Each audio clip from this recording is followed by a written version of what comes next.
나의 앞에 반석에서 샘물 나게 하시네.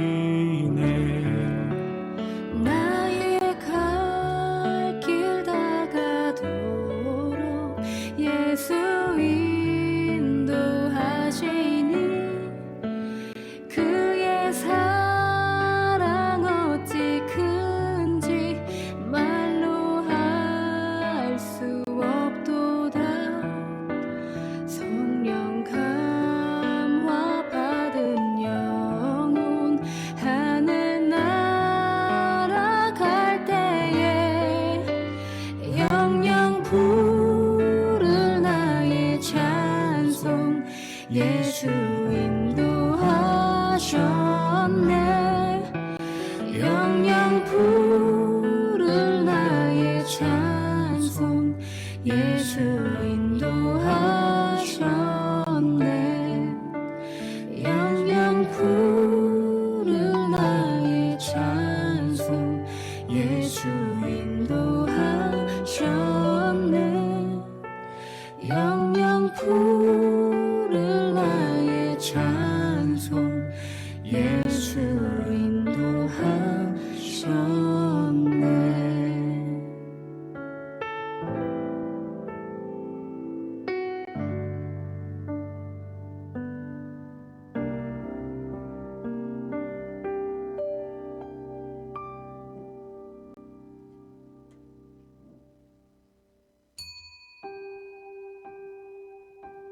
예배는 주님과 만나는 시간입니다. 예배를 드리기 전에 기도로 주님 만날 준비를 하겠습니다. 일주일 동안 감사한 일을 주님께 표현해 보시기 바랍니다.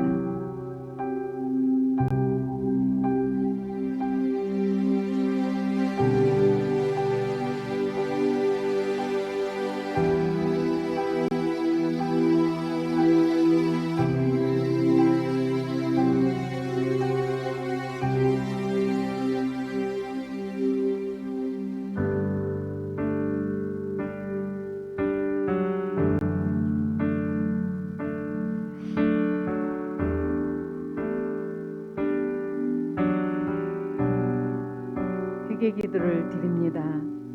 주님, 제가 무엇을 회개할까요? 라고 여쭤보시고 성령님께 죄를 깨닫게 해달라고 기도하시기 바랍니다.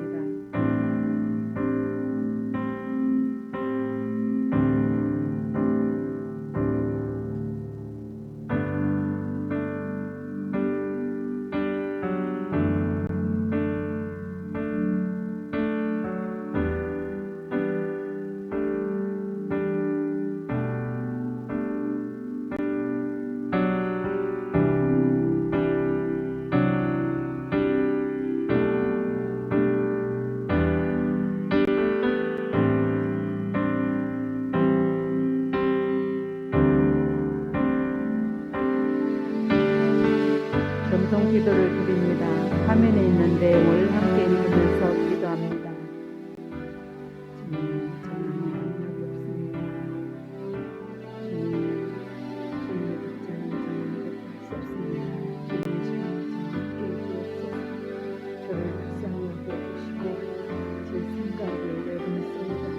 고집을 부립니다. 저의 기도를 성령님께서 인도해 주옵소서. 대적 기도를 합니다.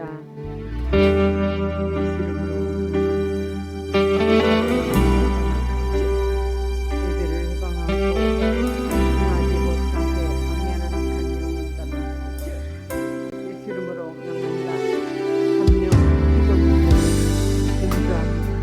집중 방해하는 세상의 영 예수의 다른 데 관심을 가지게 하는 악한 영을 떠나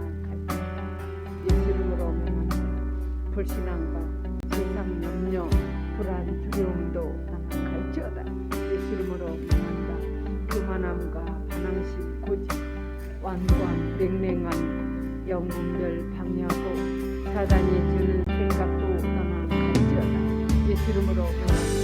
소피함과 혼란스러운 유진함, 불순종과 안일함, 영적인 막힘, 기둥과 방향을 악한 영을 떠나갈지어다. 예수 이름으로 명하노라.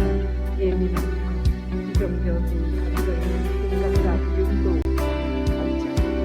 예수 이름으로 명하노라. 어두운 우울함, 낙심, 실망, 좌절감을 떠나갈지어다. 예수 이름으로 예수님만으로 만족하지 못하고 방황을 악한 영을 떠나갈지어다. 예수 이름으로 명하노라. 방황, 느낌, 악한 영을 떠나갈지어다. 돌파를 방해하는 악한 영도 예수 이름으로 떠나갈지어다. 예수 이름으로 명하노라.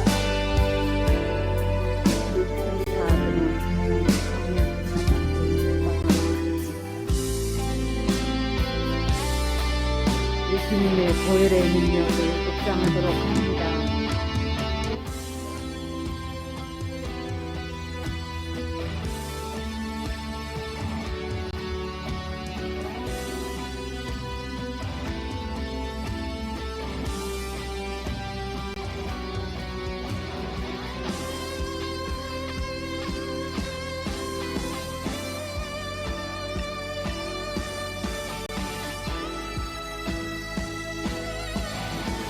예수님을 구하는 기도를 합니다.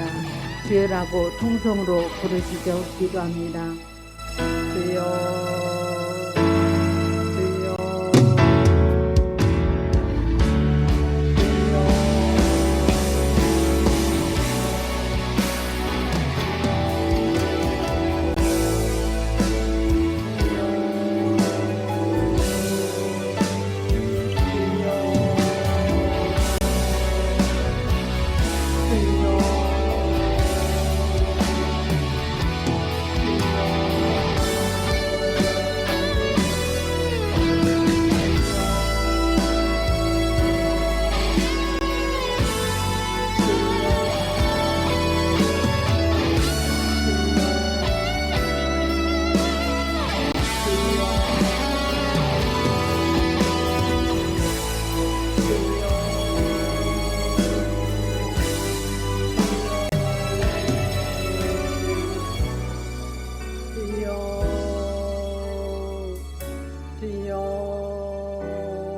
충만을 위해서 기도합니다.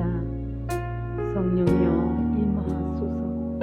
더 강하게 기름 부으소서. 성령이 임하시면 너희가 권능을 받고 사마리아와 땅끝까지 이르러 내 증인이 되리라. 성령으로 더 강하게 사로잡으소서. 성령의 기름을 물 붓듯이 부으소서. 더 부으소서. 성령여 임하소서.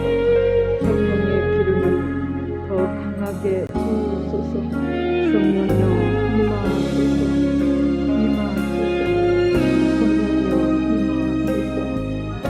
성령의 기름을 물 붓듯이 부으소서. 더 부으소서. 더 강하게 기름 부으소서. 성령여 나를 사로잡으소서. 더 강권적으로 사로잡으소서. 성령여 임하소서. 예배를 위해서 충성으로 기도합니다. 예배에 집중하게 해달라고 하나님의 음성을 듣고 문제 해결을 받는 시간 되게 해달라고 기도합니다. 주님 만나기를 원합니다. 긴 마음으로 주님 전에 나와싸우니 주님의 은혜를 잊게 하여 주옵소서. 더 사모하는 심령이 주께서 함께하여 주옵소서. 성령여 임하소서. 주님 함께하시고 기름 부어 주옵소서. 기름 부으소서. 기름 부어 주옵소서. 기름 부어 주소서. 주님의 순이한 음성을 듣게 하여 주옵소서. 주님 만나기를 원합니다. 함께하여 주옵소서. 예수 이름으로 기도합니다. 아멘. 찬양 드리겠습니다.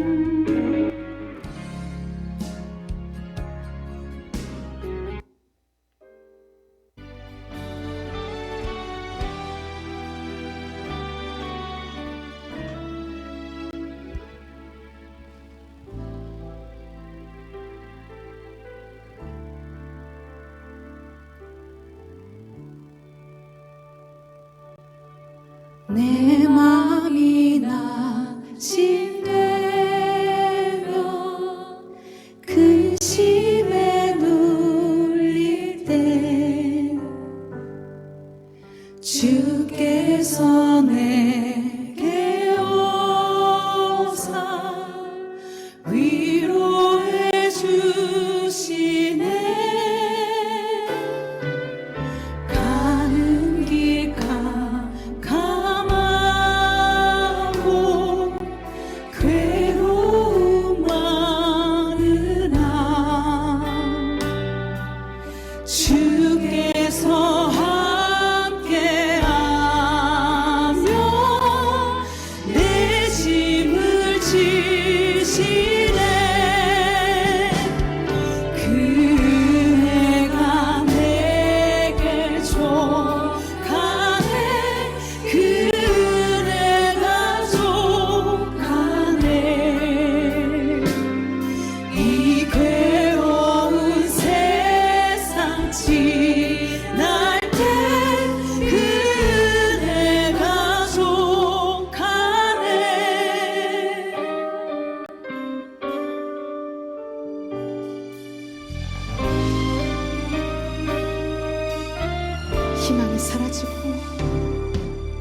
희망이 사라지고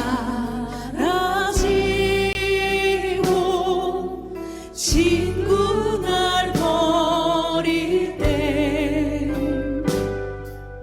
주 내게 속삭이며 새 희망 주시네. 싸움이 맹렬하여 두려워 떨 때에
주님의 능력 입어 원수를 이기네 그대가 내게 족하네 그대가 족하네 이 괴로운 세상 지날 때 그대가 족하네 그대가 내게 족하네 그대가 족하네 이 괴로운 세상 지날 때 그대가 족하네 이 괴로운 세상 지날 때 그대가 이 괴로운 세상 지날 때 이 괴로운 세상 지날 때 그대가 족하네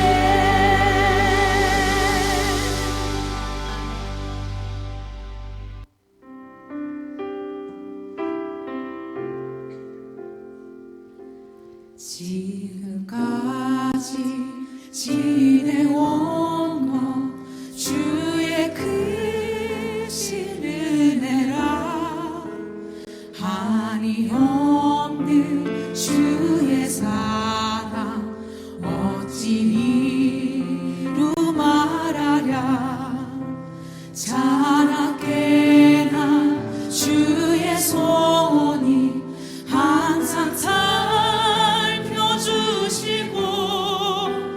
모든 일을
주의 천상 밑에 내가 빛나는 새벽별 이 땅 위에 비길 것이 없도다.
내가 누려왔던 모든 것들이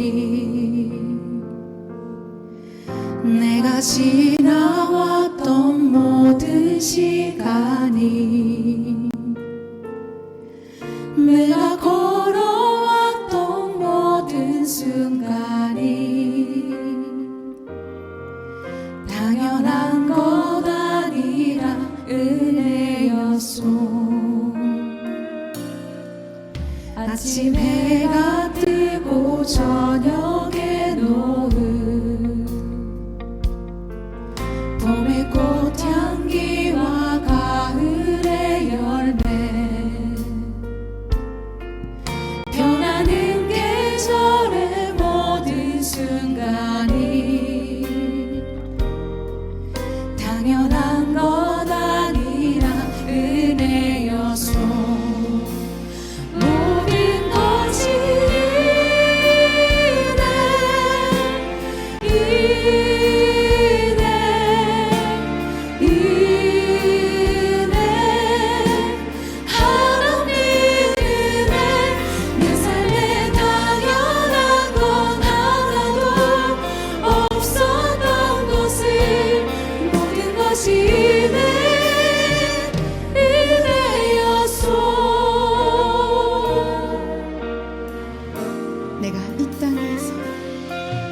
내가 이 땅에 태어나 사는 것 어린아이 시절과 지금까지 숨을 쉬며 살며 꿈을 꾸는 삶 당연한 것 아니라 은혜였소. 내가 하나님의 자녀로 살며 오늘 찬양하고 예배하는 삶 오늘 찬양하고 예배하는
자 되어 그 길 기꺼이 나걷게 하소서. 주의 계획을 성취하시니 나의 고백을 온전케 하네. 주의 나라가 세워짐을 바라며 모든 것 기꺼이 주께 드리네. 내 맘 아시는 주님, 힘겹게 비워낸 바램들 다 내려놓고 주의 위로 전하며 그 신실하신 바라보리. 주만 아는 자 되리. 주님의 일하신 비추는 그 통로 되어 주의 나라 위하여 내 소망 넘어주리로소서. 주의 계획은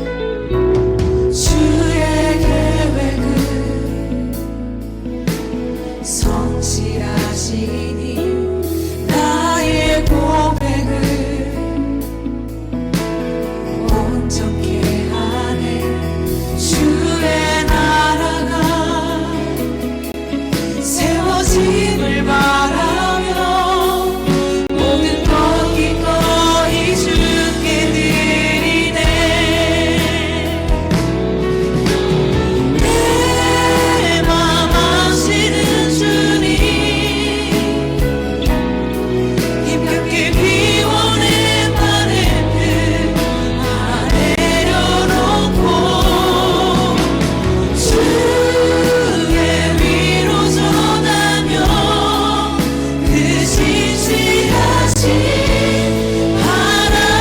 바라보리. 주만 아는 자 되리. 주님의 일하신 비추는 그 통로 되어 주의 나라 위하여 내 소망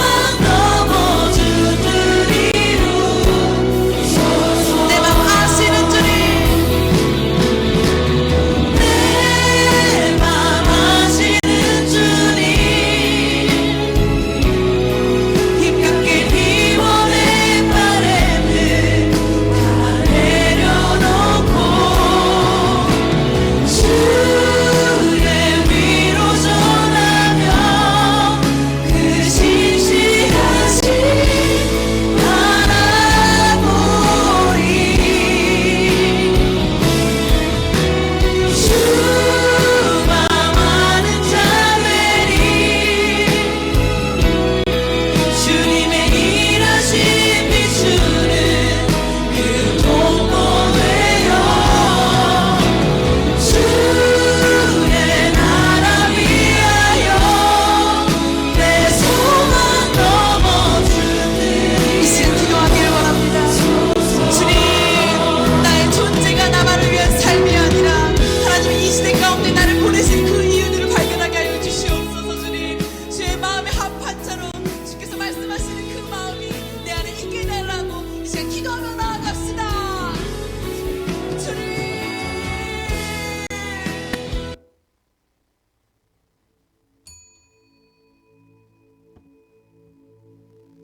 우리의 기도를 들으시는 주여, 모든 사람들이 주께로 나아갈 것입니다. 우리가 저마다 지은 죄와 허물로 무거운 짐을 진 채 고통당하고 있을 때 오직 주님만이 우리의 모든 죄악을 다 덮어주십니다. 하나님, 우리의 구원자시여, 주께서 온갖 놀라운 일들로 정의를 세우시며 또 우리에게 친히 응답해 주시니 온 세상의 땅 끝까지 머나먼 바다 끝까지 모든 사람들이 주를 바라며 의지합니다. 그러므로 머나먼 곳에 사는 사람들까지도 주께서 이루신 일들을 보고 크게 놀라며 해 뜨는 곳에서부터 해 지는 곳에 이르기까지 온 세상이 기쁨의 노래를 부릅니다. 주께서는 언제나 땅을 돌보시어 때를 따라 비를 내려주심으로 땅을 풍요롭게 해 주십니다. 시내마다 물이 가득 넘쳐 흐르게 하시고 토지마다 온갖 곡물들이 탐스럽게 열리게 하십니다. 또 밭고랑마다 흡족한 비를 내리시어 흙덩이를 촉촉히 적셔 주시고 때로는 소나기를 내리셔서 흙을 부드럽게 하심으로 어린 싹들을 무럭무럭 자라나게 하십니다. 자비로우신 주님께서 이렇게 큰 복을 내리셔 한 해를 풍성하게 꾸며주셨으므로 주님의 발길이 닿는 곳마다 기름진 것들이 주렁주렁 알찬 열매를 맺습니다. 아멘. 다 함께 사도신경으로 신앙 고백합니다. 나는 전능하신 아버지 하나님 천지의 창조주를 믿습니다. 나는 그의 일하신 아들 우리 주 예수 그리스도를 믿습니다. 그는 성령으로 잉태되어 동정녀 마리아에게서 나시고 본디오 빌라도에게 고난을 받아 십자가에 못 박혀 죽으시고 장사된 지 사흘 만에 죽은 자 가운데서 다시 살아나셨으며 하늘에 오르셔 전능하신 아버지 하나님 우편 앉아 계시다가 거기로부터 살아있는 자와 죽은 자를 심판하러 오십니다. 나는 성령을 믿으며 거룩한 공교회와 성도의 교제와 죄를 용서받는 것과 몸의 부활과 영생을 믿습니다. 아멘. 찬송가 588장 공중나는 새를 보라를 찬양드립니다.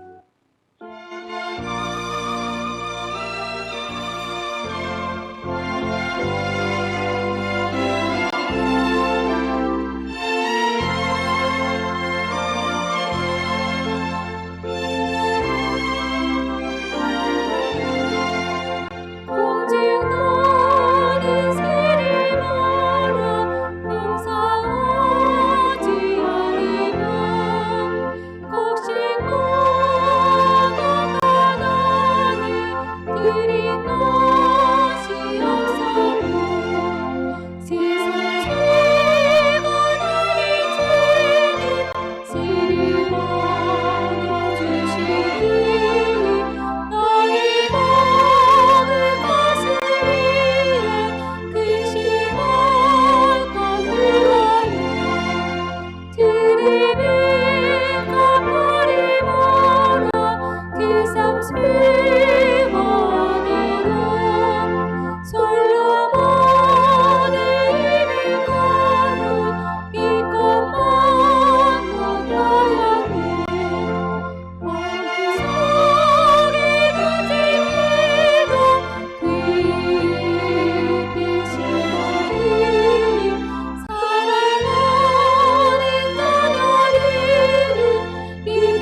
Lord, I'm struggling. Show me what I have to be thankful for.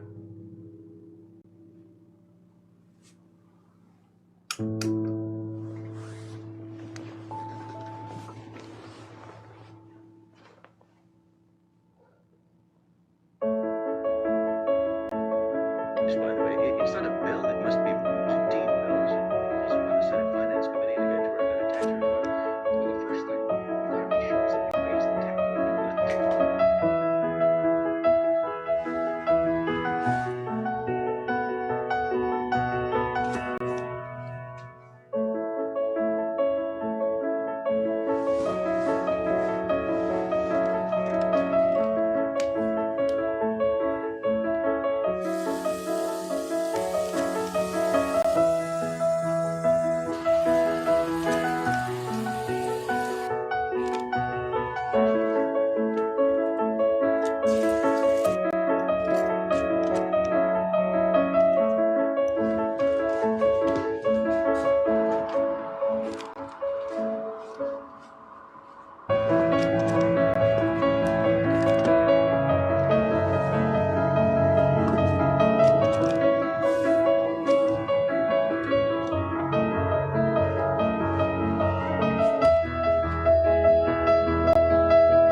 Lord, I'm struggling. Show me what I have to be thankful for.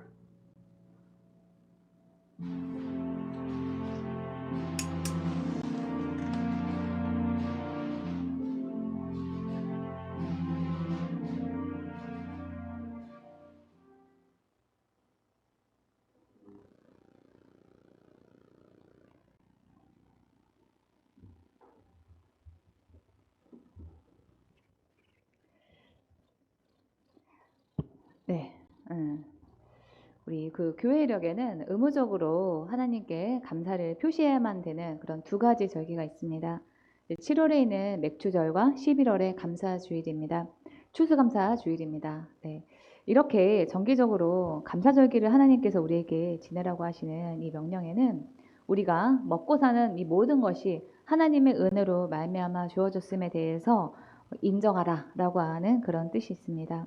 이 성경에서도 하나님이 이스라엘 백성에게 오순절, 초막절, 유월절과 같은 그런 감사 축제를 지키게 하심으로 없었던 과거를 돌아보고 현재 하나님이 주신 것들에 감사하라고 하셨습니다. 이런 면에서 봤을 때 이 기독교에서 감사라고 하는 것은 상황과 조건에 따라서 자기 마음에 들면은 해도 되고 마음에 안 들면은 안 해도 되는 그런 선택적인 일이 아니라 그리스도인의 의무라고 하는 사실을 알 수가 있습니다. 그러나 우리의 실상은 감사를 잊고 살 때가 더 많습니다.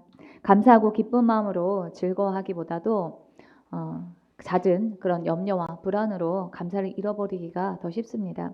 우리의 삶에 감사를 잃어버리게 하는 그런 여러 가지 요소들이 있지만은 그 중에서도 오늘은 비교의식에 대해서 좀 생각을 해보도록 하겠습니다. 비교의식은 우리 자신이 발전할 수 있도록 촉진하게 하는 원동력이 될 때가 있기도 하지만은 폐해가 더 큽니다. 내가 행복하지 않다라고 생각하게 되는 그런 원인 중에 비교의식이 큰 비중을 차지합니다. 성경에서 다른 사람과 자신을 비교했던 사람들은 전부 다 불행했습니다. 인류 최초의 살인은 비교의식 때문에 발생했습니다. 가인의 제사는 하나님께서 받지 않고 아벨의 제사만 받으셨던 그 일 때문에 가인은 화가 난 그 분풀이를 아벨에게 했습니다. 비교의식은 나도 불행하게 만들고 다른 사람도 불행하게 만듭니다. 야곱의 두 아내는 자매였던 이 레아와 라헬이었는데 하나님이 언니 레아에게만 자녀를 주시자 라헬이 창세기에서 이렇게 반응합니다. 30장 1절입니다. 라헬이 자기가 야곱에게서 아들을 낳지 못함을 보고 그의 언니를 시기하여 야곱에게 이르되 내게 자식을 낳게 하라. 그렇지 아니하면 내가 죽겠노라. 이 라헬은 레아와 자신을 비교하면서 시기심이 나서 죽겠다 할 정도로 괴로워했고 이 일로 남편 야곱과 크게 싸우게 되었습니다. 비교하면은 우리의 마음의 평화를 잃고 불평이 가득하게 되고 예민해져서 나를 사랑하는 나를 또 내가 사랑하는 그 사람과 싸우게 됩니다. 출애굽 뒤에 이 가나안 땅을 정탐하러 갔던 10명은 그 땅의 주민들은 거인이고 우리는 메뚜기이기 때문에 싸울 수 없다라고 하면서 비교했기 때문에 이스라엘 백성들이 40년 동안 광야에서 방황하게 만드는 원인이 되었습니다. 이스라엘의 초대왕 사울은 비교의식 때문에 망한 사람이었습니다. 다윗이 골리앗을 죽이고 돌아올 때 여인들이 사울이 죽인 사람은 천천히고 다윗은 만만이로다 하는 노래를 했습니다. 그 노래를 듣고 난 다음에 사울은 사무엘상 18장 8절에서 사울이 그 말에 불쾌하여 심히 노하여 이르되 다윗에게는 만만을 돌리고 내게는 천천만 돌리니 그가 더 얻을 것이 나라 말고 무엇이냐라고 하면서 이때부터 다윗을 미워하기 시작했고 이후에 악신이 크게 들려서 나머지 인생을 다윗을 잡으러 다니는 그 일에 몰두했습니다. 비교의식에 사로잡히니까 인생을 사는 목적과 방향을 잃어버리고 허튼 데에 시간을 낭비하면서 사는 것입니다. 네, 이러한 성경의 예를 보면서 우리가 다른 사람과 자신을 비교하면은 불행하게 된다라고 하는 그 사실을 기억하셔야 됩니다. 야고보서 3장 16절을 우리가 세번역 성경으로 보면은 시기심과 경쟁심이 있는 곳에는 혼란과 온갖 악한 행위가 있습니다라고 합니다. 야고보서 3장 15절을 현대어 성경으로 보면 질투와 이기심은 하나님께 받은 지혜가 아닙니다. 그런 것은 땅에 속하는 것이요 악마의 부추김입니다라고 말합니다. 이 성경에서 경쟁심, 비교, 의식은 우리 인생에 긍정적인 의미를 주기보다도 부정적인 영향을 주는 것입니다. 우리가 행복하기 위해서는 경쟁심, 비교의식을 버려야만 합니다. 일단 이 사람의 욕심이 끝이 없기 때문에 비교도 한번 시작을 하면은 그것이 끝이 없습니다. 제가 대학에 다닐 때 저희 한 교수님 중에 한 분이 수업 중에 이런 말씀을 하셨어요. 교수님의 친구가 광화문 그 사거리에 이순신 장군이 그 동상이 있잖아요. 그 동상이 보이는 곳에 건물이 있다는 거예요. 그 친구분의 건물 소유인 거죠. 건물이 그분의 소유인데 하루는 우리 교수님께서 그 건물에 있는 그 친구분의 사무실에 갔다라고 합니다. 근데 맞은편 창문으로 교보문고 그 빌딩이 보이는데 그 친구가 그 창문 통해서 그 빌딩을 보면서 저 교보문고 빌딩을 가진 사람은 얼마나 행복할까 이렇게 얘기를 했다는 거예요. 그러면서 저희 교수님께서 하시는 말씀이 사람의 욕심이 끝이 없다 이런 말씀을 하셨습니다.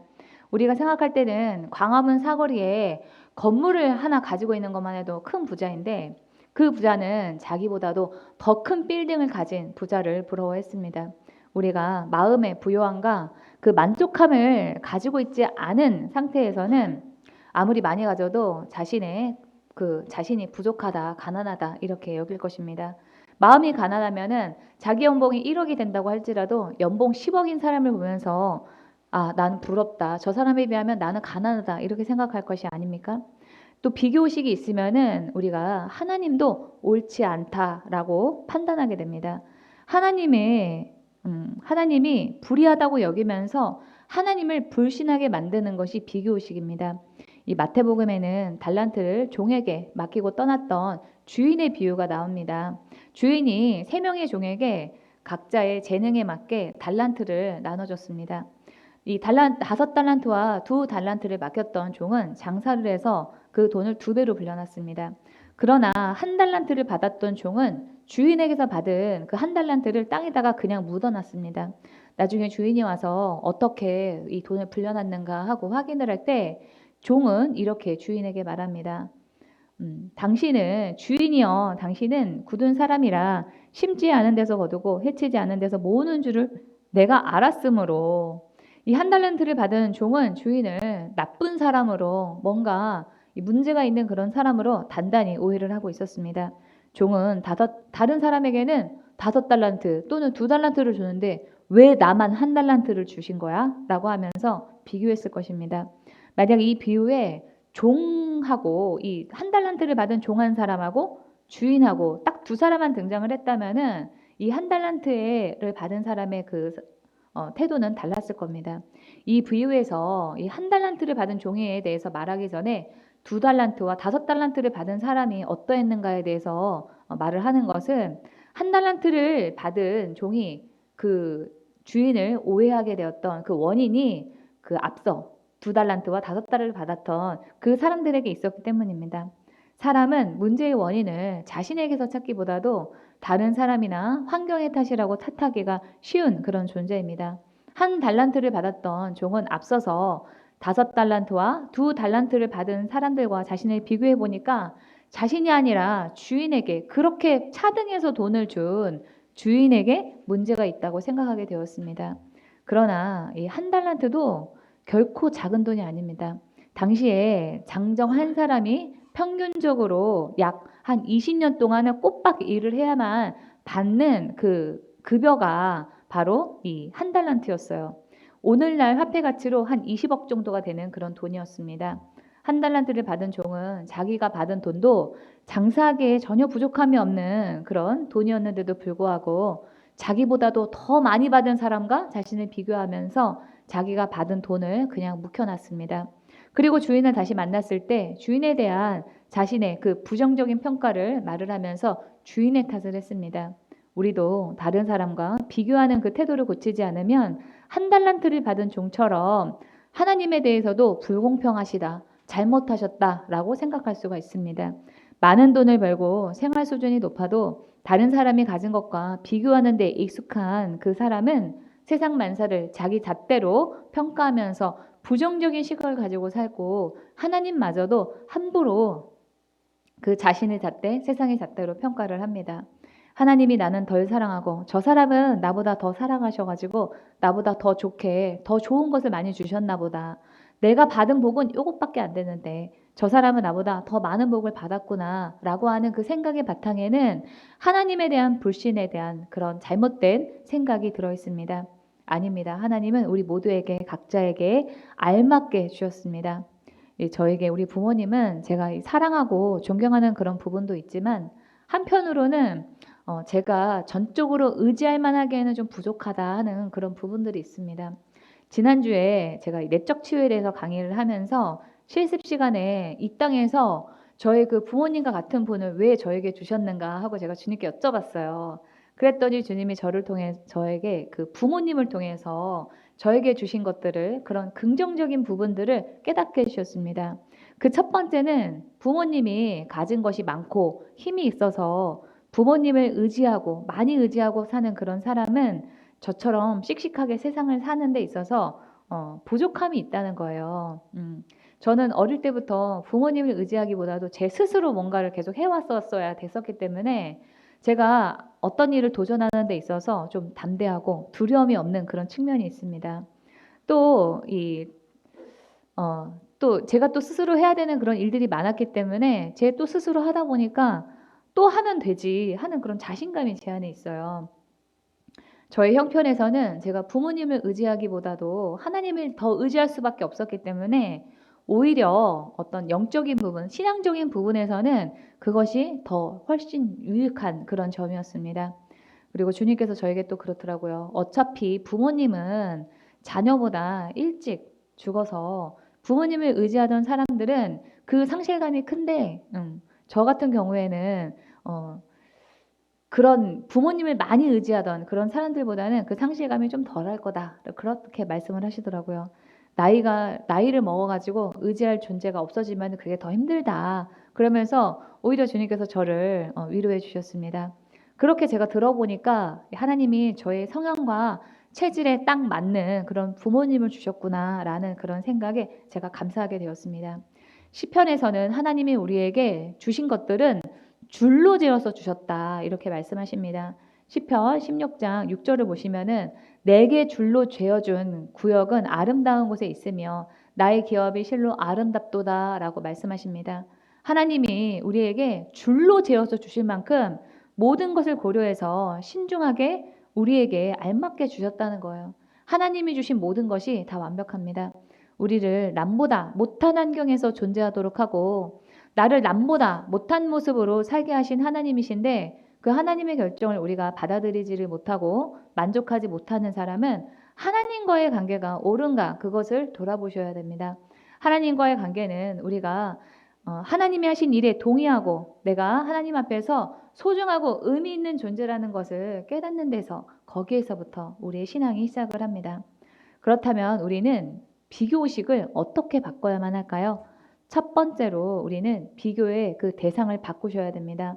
다른 사람과 나를 비교하지 말고 과거의 나와 예수님을 비교하셔야 됩니다. 행복하려면 다른 사람과 경쟁하지 말고 다른 사람과 나의 삶을 비교하지 말고 다른 사람의 기대에 맞추려고 애쓰지 말아야 됩니다. 그러나 그것이 경쟁심, 비교의식 또는 기대감 같은 것들을 아예 그냥 없애버려라 이런 뜻은 아닙니다. 그 비교의 대상, 기대의 대상을 바꾸라라고 하는 것입니다. 다른 사람이 아니라 과거의 나와 예수님으로요. 과거의 나보다 내가 오늘 더 성장했다면 잘하신 겁니다. 그러나 예수님보다는 못했다면 좀 더 분발하시면 됩니다. 이렇게 우리는 과거의 나와 예수님을 두고 경쟁하며 비교하고 하나님이 우리에게 원하시는 그 수준에 맞추어 오늘 우리의 자신에 대해서 내가 어제의 나보다 내일 더 발전하겠다, 더 나아지겠다라고 하는 그런 기대감을 가지고 살아야 됩니다. 비교의식은 다른 사람을 나의 행복과 불행을 결정하는 기준과 주체로 삼는 어리석은 생각입니다. 다른 사람과 경쟁하고 비교하는 그런 일에 대해서는 여러분들이 자유해지시고 과거의 나 자신과 예수님과 경쟁하고 비교하시기 바랍니다. 두 번째로 우리가 비교의식을 극복하기 위해서는 사람과 사건을 하나님의 눈으로 보셔야만 합니다. 하나님의 눈으로 사건과 사람을 보면은 의미 없는 사람이 없고 의미 없는 사건이 없습니다. 우리 모두는 어떤 일을 하든 어떤 위치에 있든지 세상에서 다 꼭 필요한 사람입니다. 우리 눈으로 봤을 때 어떤 사건은 내 인생에서 없어야만 했었어 라고 생각할 수가 있지만은 하나님이 보실 때는 우리에게 꼭 필요한 사건이기 때문에 허락하셨을 수도 있습니다.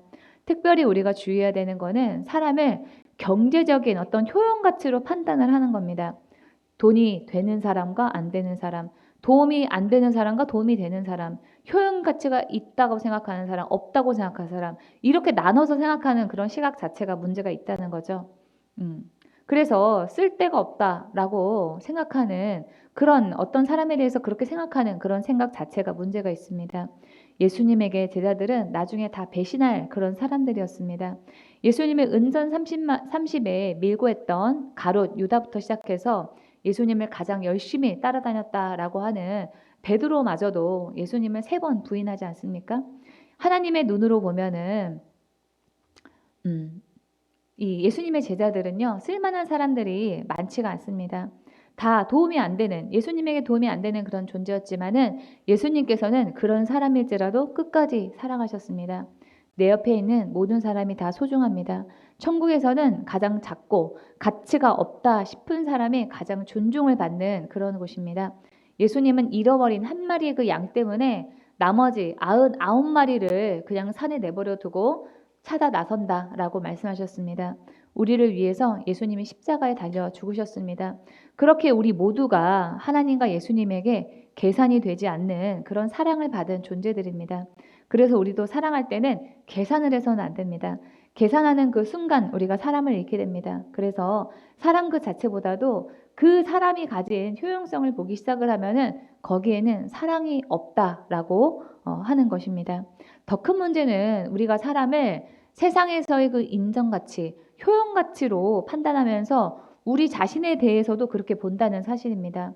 그래서 세상에서 인정받고 잘할 때는 우월감에 빠져서 살고 세상에서 인정받지 못할 때는 우울감이나 열등감에 빠져서 삽니다.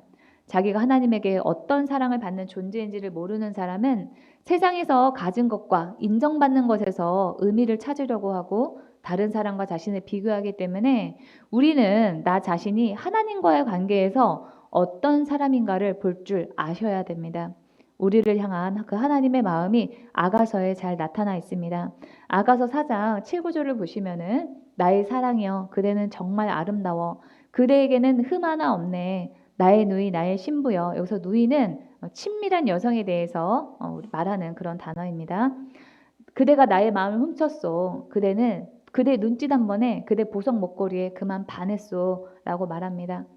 또 얼마나 하나님의 보실 때 우리가 예쁜지 성경 시대에도 세상 사람들은 얼굴이 흰 흰 피부를 가진 사람이 예쁘다 했는데 하나님은 우리가 검은 것도 예쁘다 이렇게 말씀을 하십니다. 아가서 1장 5절입니다. 예루살렘의 아가씨들아 내가 검어서 예쁘단다. 하나님께서는 우리가 검은 것조차도 예쁘다라고 말씀하시는 분입니다. 세상 사람들이 못났다, 못생겼다 라고 하는 그런 점까지도 하나님은 우리를 보면서 아름답다고 감탄하신다는 거예요. 내가 누구인지 나의 가치와 존재 이유를 결정하시는 분은 나도 아니고 다른 사람도 아니고 하나님 오직 한 분뿐입니다. 다른 사람의 삶과 비교의 결과로 가지는 절대적인 행복을 추구하지 마시고 여러분 자신의 삶의 소중함을 아시는 상대적인 행복을 추구하시기를 바랍니다. 바울은 다른 사람이 자신을 평가하는 그런 말에도 휘둘리지 않고 자기 자신도 자신을 평가하지 않겠다라고 성경에서 말합니다. 고린도전서 4장 3절에서 4절입니다. 내가 여러분에게서 심판을 받던지, 그러니까 판단을 받던지, 세상 법정에서 심판을 받던지 나에게는 조금도 문제가 되지 않습니다. 그뿐만 아니라 나도 나 자신을 심판하지 않습니다. 판단하지 않는다는 거예요. 나는 양심에 거리끼는 것이 없습니다. 그러나 이런 일로 내가 의롭게 된 것은 아닙니다. 나를 심판하시는 분, 나를 판단하시는 분은 주님 뿐이십니다. 라고 이 고린도전서에서 말하고 있습니다. 바울은 하나님이 평가하시는 것만 중요하지 다른 사람에게 판단을 받아도 그것이 중요한 일이 아니다. 중요하게 여길 만한 일이 아니다. 라고 말합니다. 다른 사람이 뭐라고 평가해도 하나님 앞에서 우리가 최선을 다했다면 그것으로 족합니다. 우리가 어떤 일에 실패했거나 또는 어떤 기대했던 결과를 얻지를 못하면 그 과정에서 했던 모든 수고가 다 무의미하다라고 생각하는 것도 또한 어리석은 생각입니다. 우리가 한 경험 그 자체에 의미가 있습니다. 우리가 먹고 살아야 되기 때문에 이 땅에서 돈은 중요합니다. 그러나 돈이 다가 돼서 돈이 전부가 돼서는 안 됩니다. 우리는 돈을 벌고 성공하기 위해서만 사는 존재가 아니잖아요. 살아가는 과정 그 자체에 의미가 있습니다. 내가 그 과정에서 인격적, 영적으로 성숙하고 주님과 동행하게 되는 것 그 자체가 우리 인생의 행복입니다. 이 자녀를 양육하는 것을 내가 노년에 자녀의 덕을 보겠다라고 하는 그 기대에다가 가치를 두게 되면은 우리의 인생이 얼마나 삭막합니까? 자녀의 덕을 보면은 잘 키운 거고 자녀의 덕을 보지 못하면은 못 키운 겁니까? 자녀와 함께하면서 자녀가 성장하는 그 모습을 보는 일 자체가 자녀 양육의 즐거움이고 행복입니다. 자녀와 함께하면서 자녀를 양육하는 과정을 통해서 기뻤음에 또 그 과정을 통해서 우리가 성장했음에 의미를 두고 감사하시기 바랍니다. 저는 우리 교회가 개척교회에서 이렇게 작은 교회에서 끝이 나면 어떡하나 하는 그런 조바심과 염려가 있어요. 그런데 한편에 생각을 하면은 사람들이 보고 오 할 만큼 그렇게 큰 교회가 많은 사람들이 모이는 교회가 되는 것만 성공한 것인가? 그것은 하나님이 보실 때 아닐 수도 있다라는 생각이 듭니다. 그래서 우리 교회의 사명을 이루기 위해서 부흥을 소원하고 부흥을 위해서 기도하는 것도 중요한 일이지만은 하나님은 제가 즐겁고 이 순간에 행복해하는 것도 원하시기 때문에 일의 결과는 주님께 맡기고 지금 주님이 주신 그 은혜들에 감사하면서 현재를 즐거워하는 마음도 필요하다라고 생각을 합니다. 또 사람들이 비교하면서 괴로워하는 일들 중에 하나가 다른 사람보다 늦은 때입니다. 남들이 뭘 이룰 때 나는 뭐 했나 하면서 비교하면서 나는 늦었다라고 생각합니다. 그러나 하나님 앞에서 늦은 때는 없습니다. 하나님은 아브라함의 나이 75세의 아브라함을 부르셨습니다. 그러니까 아브라함이 본격적으로 신앙생활을 한 그 나이가 75세라는 거예요. 모세는 그의 나이 80세에 자신의 사명을 깨달았습니다.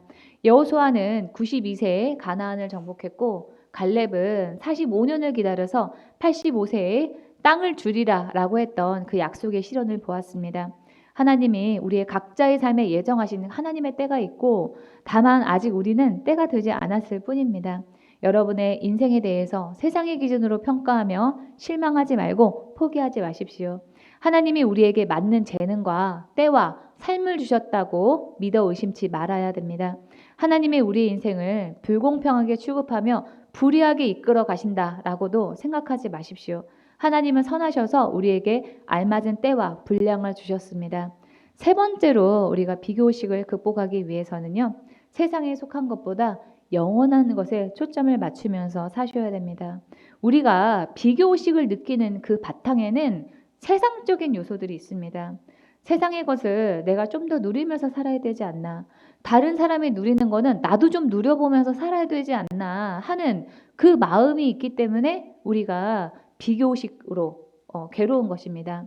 세상에만 속한 즐거움을 추구하는 그 마음 때문에 우리의 마음이 복잡한 거 아닙니까? 그러나 우리 그리스도인들의 궁극적인 삶의 목표는 이 세상에만 한정된 것이 아닙니다. 고린도후서의 말씀과 같이 우리가 주목하는 것은 보이는 것이 아니요 보이지 않는 것이니 보이는 것은 그러니까 세상의 모든 것은 잠깐이고 보이지 않는 것은 영원하다라고 말하고 있습니다. 우리는 세상을 살면서 접하는 것들을 영원한 것과 영원하지 않을 것으로 이 두 개로 나눠서 볼 줄 알아야 돼요. 그리고 그 영원한 것에 투자하는 것을 계속 선택을 하셔야만 합니다. 때로는 세상의 것이 우리의 영원한 그 일을 추구하는 데 있어서 방해가 된다면 세상의 것을 내려놓을 줄도 아는 그런 영적인 지혜가 필요합니다. 영원한 것에 소망을 두는 사람은 세상 사람의 인정이나 돈이나 명예 등 세상에만 속하는 그 작은 것 가지고 싸우지 않습니다. 보다 차원이 높은 것, 보다 가치가 있는 그런 것을 추구할수록 그거보다 낮은 것, 가치가 없는 것에는 흔들리지 않게 됩니다. 저는 제가 이 교회에서 사역을 하는 일이 결혼을 하는 일에 있어서 좀 큰 걸림돌입니다. 그러나 결혼보다도 제가 이 교회에서 하나님이 맡기신 사명을 감당하는 일이 영원한 가치를 그런 일이기 때문에 흔들리지 않습니다.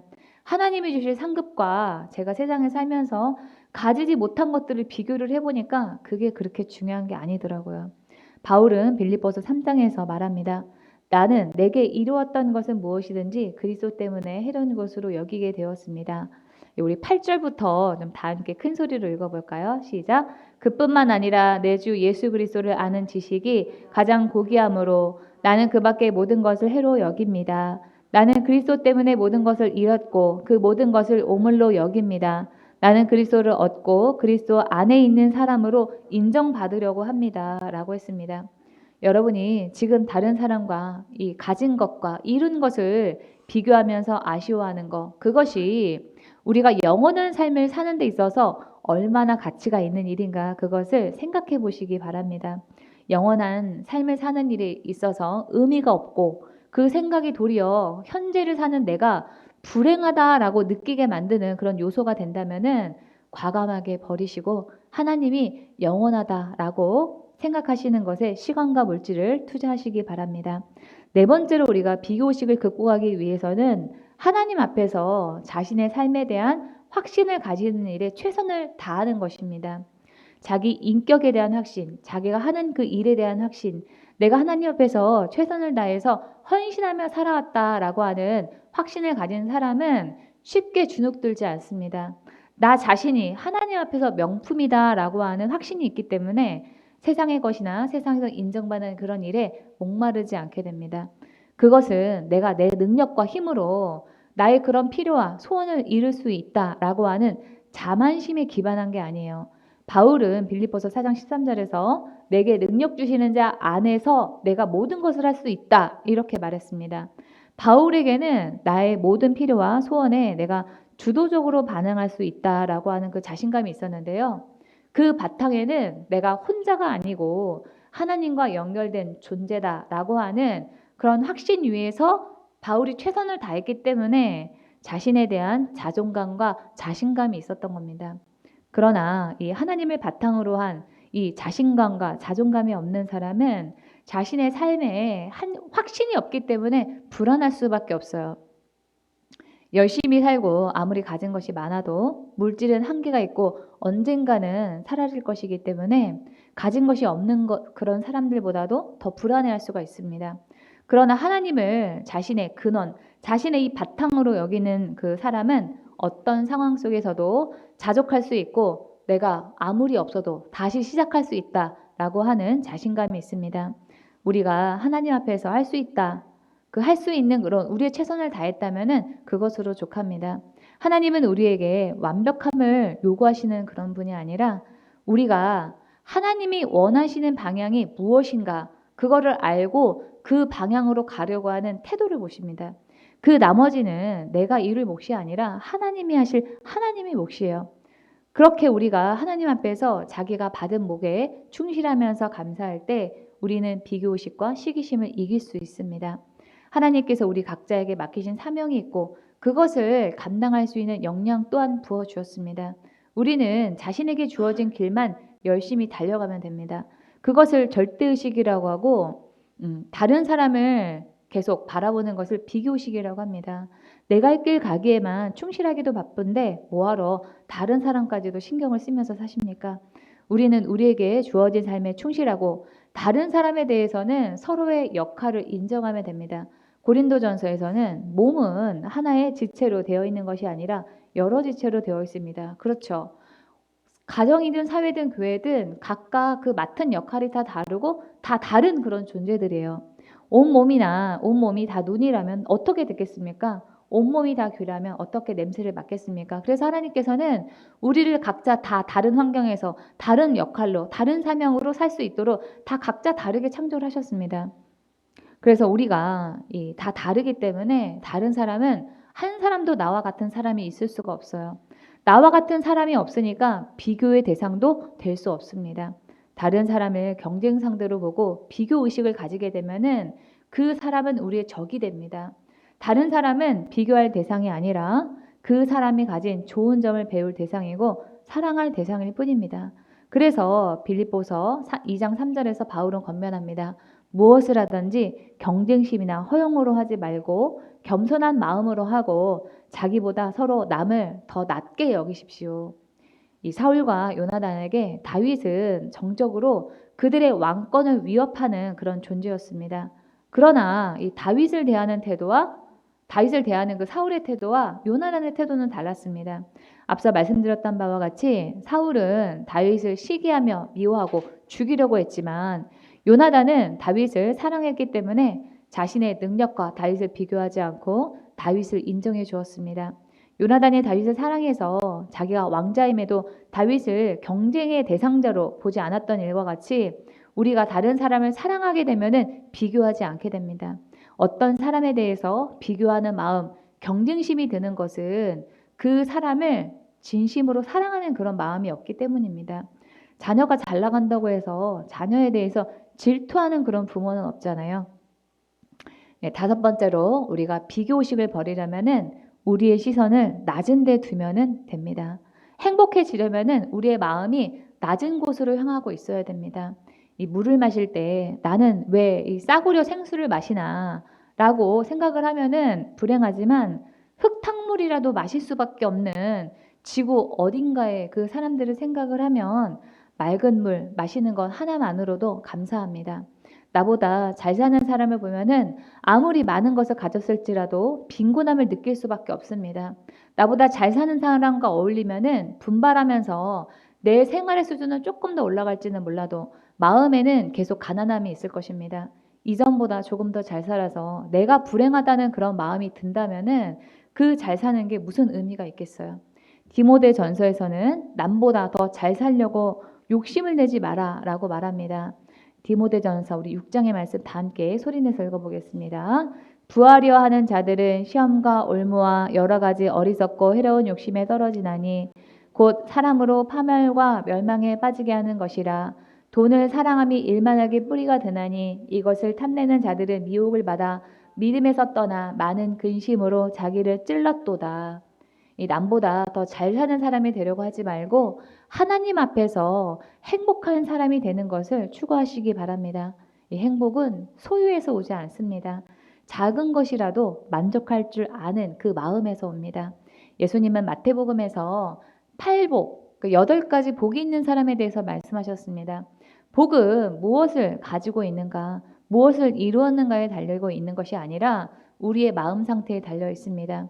마음이 주님의 임재에 대해서 굶주려 있는 상태, 주님의 임재를 소망하기 때문에 그것을 얻지 못하면은 슬픈 상태, 마음이 온유하고 하나님의 뜻을 내가 더 알아가고자 한다라고 하는 그런 마음의 상태, 그런 사람이 복이 있다고 예수님께서 말씀하셨습니다. 세상에서 무엇을 가졌고 어떤 위치에 있는 것이 중요한 것이 아니다라고 성경에서는 말하고 있습니다.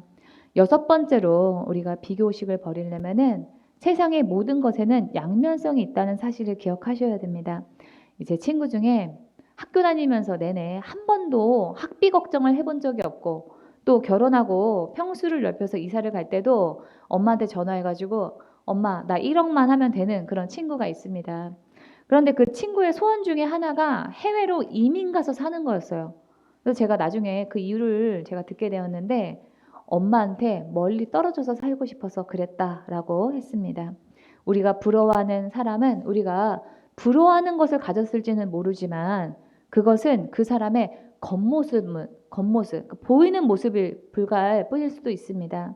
그 사람은 내가 부러워하는 것은 가졌지만은 내가 모르는 다른 고민을 가지고 있을지도 모릅니다. 우리가 또 부러워하는 것은 가졌을지 모르지만 그 가진 것 때문에 하나님을 의지할 줄 모르고 하나님을 부인하는 삶을 사는 안타까운 인생일 수도 있습니다. 하나님은 공평하신 분이어서 한 사람이 다 가지게 몰빵하게 하나님이 그렇게 만들지 않으셨어요. 내가 부러워하는 사람에게는 없고 나에게만 주신 것이 있습니다. 잃은 것이 있으면 얻은 것도 있습니다. 하나님은 모든 사람의 인생을 일단이 있도록 만드셨습니다. 어느 날 이 장미꽃이 하나님에게 원망을 했습니다. 하나님, 왜 저에게는 가시를 주셔서 저를 이렇게 아프게 하십니까? 저를 왜 이렇게 힘들게 하십니까? 물어봤습니다. 그랬더니 하나님이 이렇게 대답하셨다고 합니다. 나는 가시나무였던 너에게 장미꽃을 주었다. 이 똑같은 환경에서도 가시만 보면서 불평하는 사람이 있고 가시 같은 나에게 장미꽃도 주셨다라고 하면서 감격하고 감사하며 사는 사람들이 있습니다. 감사의 마음과 감사의 눈을 가진 사람에게는 모든 것이 다 감사의 대상이지만 불평하는 마음과 불평의 눈을 가진 사람에게는 보이는 모든 것이 불평의 대상이 됩니다. 불평은 또 다른 불평을 낳지만은 감사는 또 다른 감사를 낳습니다. 우리는 우리의 마음이 지금 천국인가 지옥인가, 또는 내가 하나님에게 속했나 사단에게 속했나, 이것을 계속 살피면서 살아야 합니다. 천국은 우리에게 저절로 주어지는 것이 아니라 우리의 생각을 바꾸는 우리의 그 선택에 달려 있습니다. 지금 여러분에게 있는 것, 여러분이 가진 것에 감사하면서 현재 즐거워하는 것, 현재를 기쁘게 사는 것을 선택하시기 바랍니다. 우리 각자는 각자의 인생이 있어요. 하나님께서는 여러분 각자를 다른 사람과 비교하지 않고 여러분 자체를 소중하게 여기시고 사랑하십니다. 하나님의 눈으로 여러분 자신을 보시면서 자신의 삶의 소중함과 의미를 알고 기쁘게, 현재를 기쁘게 사시는 여러분이 되시기를 주님의 이름으로 축원합니다. 네, 하나님의 음성을 들으면서 오늘 말씀을 마치겠습니다.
주일입니다. 지난 1년 동안의 삶을 돌아보면서 하나님께 감사 기도를 하시기 바랍니다. 주님 한 해 동안 주님께서 인도하심 따라 살게 하심을 감사합니다. 주님 은혜였음을 고백하오니 주님 인도하여 주옵소서. 강건하게 하심도 감사합니다. 주님 한 해 동안 주님의 사랑을 감사드립니다. 주님만 영광받아 주시옵소서. 예수 이름으로 기도합니다. 아멘.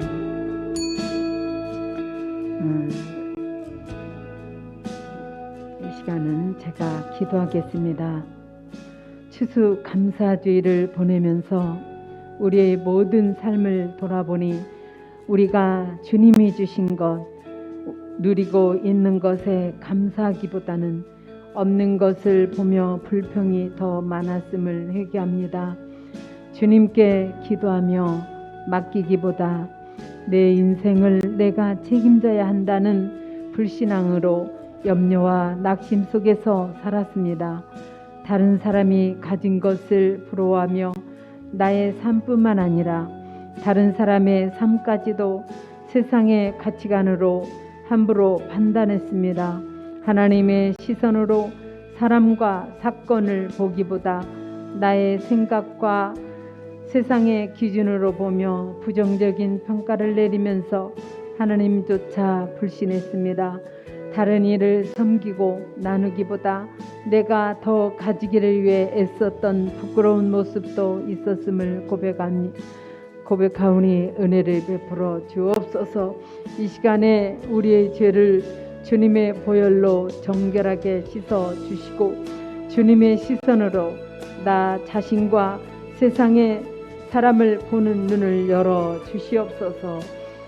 아무것도 가진 것이 없고 부족한 우리가 지금까지 주님의 은혜로 살고 모든 것을 얻었음을 고백합니다. 제가 쓰고도 주님께 드릴 수 있는 것, 교회와 다른 사람에게 베풀고 나눌 수 있는 은혜 주신 것을 감사합니다. 저를 세상에 홀로 두지 않으시고 저의 옆에 가족과 성도들, 일터에서 좋은 사람들을 붙여주시고 그들을 통해서 우리를 도우심에 감사합니다. 우리의 눈과 시선이 세상의 것, 부족한 것, 남에게는 있고 나에게는 없는 것에 있게 하지 마시고 주님이 나에게 주신 것, 감사한 것들에 감사하게 하여 주옵소서. 더 나아가 세상에서 성공하고 잘 살고 잘 먹고 있는 것에 초점을 두는 것이 아니라 영혼의 추수꾼이 되어 주님을 모르는 다른 영혼이 주님 앞에 변화되도록 이끄는 데 목적을 두는 인생들이 되게 주옵소서.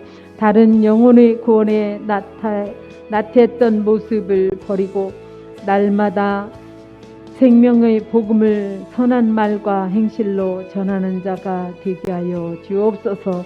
주님이 주실 상급을 기대하며 이 땅에 한정된 세상의 것에 매이지 않는 우리가 되게 하여 주옵소서. 예수 이름으로 기도합니다. 아멘. 오늘 예배 후에 성탄 크리스마스 트리를 준비할 거예요. 자원하실 분은 함께 해주시기 바랍니다. 이번 달 하루 종일 기도회는 전도사님 사정으로 하지 않습니다. 강의도 오늘까지만 하고 한 달 동안 휴강입니다. 찬송가 597장 이전에 주님을 내가 몰라를 찬양하면서 준비한 예물을 주님께 드리겠습니다.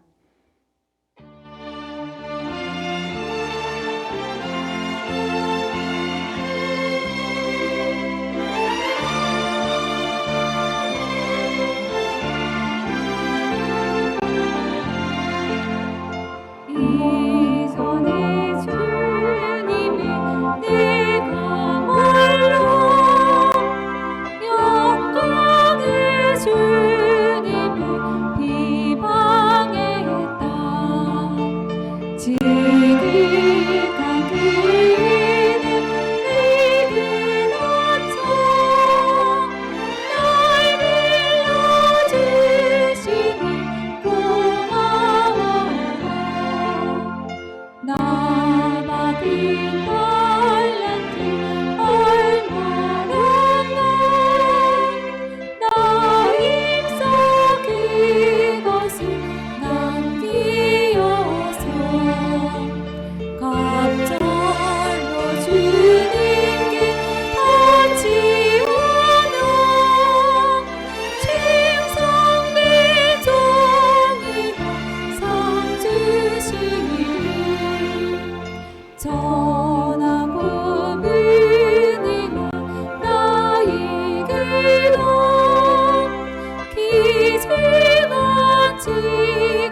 드린 예물을 위해서 기도합니다. 주님 앞에 온전한 12일조와 감사 예물을 드립니다. 주일 업무를 드리오니 받아 주시옵소서. 자원하는 마음과 기쁨으로 드리는 헌신을 주님께서 받으시고 형통한 복을 우리의 삶과 터전 위에 가정과 하는 일에 부어 주옵소서. 한 해 동안 수고하고 노력한 것들이 헛되지 않게 하시고 날마다 부르짖어 기도하는 기도의 제목에 응답하여 주옵소서. 어제보다 오늘이 낫게 하시고 오늘보다 내일이 주님 안에서 더욱 잘되는 기도집교회 성도들이 다 되게 주옵소서. 우리 성도들의 직장과 사업에 복을 부어 주옵소서. 하나님의 살아계심을 드러내는 복된 일터가 되게 하여 주옵소서. 이 예물이 쓰여지는 곳마다 주님의 복음의 역사가 일어나게 하시고 주님의 영광만이 온전히 드러나게 하여 주옵소서. 예수 이름으로 기도합나이다. 아멘.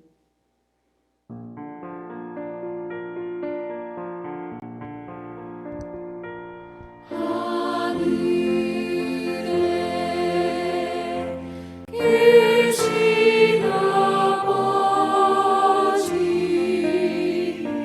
이름 거룩하사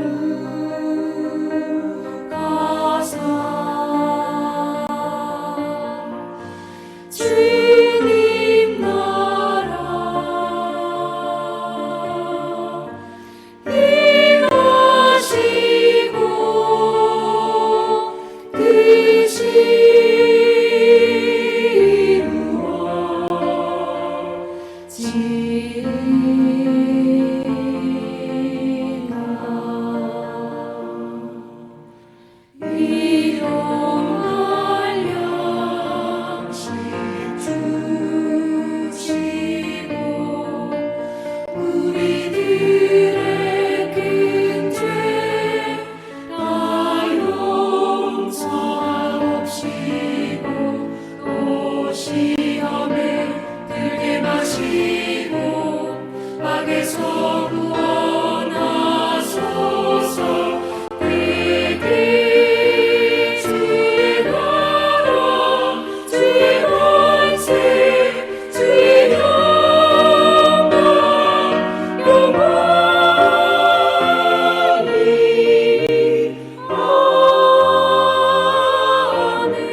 이제는 우리 주 예수 그리스도의 은혜와 하나님 아버지의 지극하신 은혜와 성령의 내주 교통 역사하심이 기도집 교회와 성도들의 함께할지어다.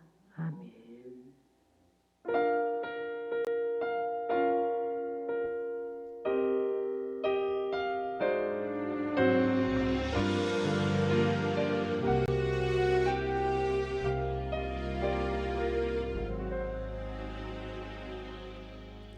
내가 누려왔던 모든 것들이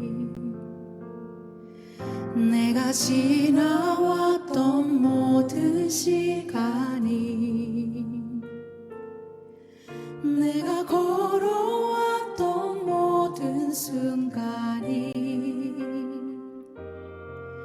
당연한 것 아니라 은혜였소. 아침 해가 뜨고 저녁에 노을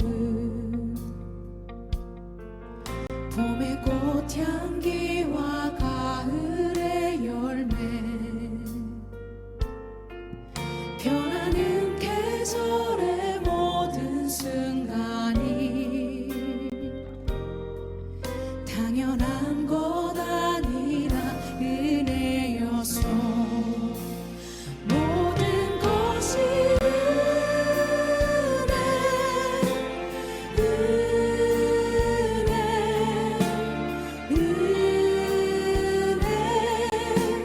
한없는 은혜 내 삶에 당연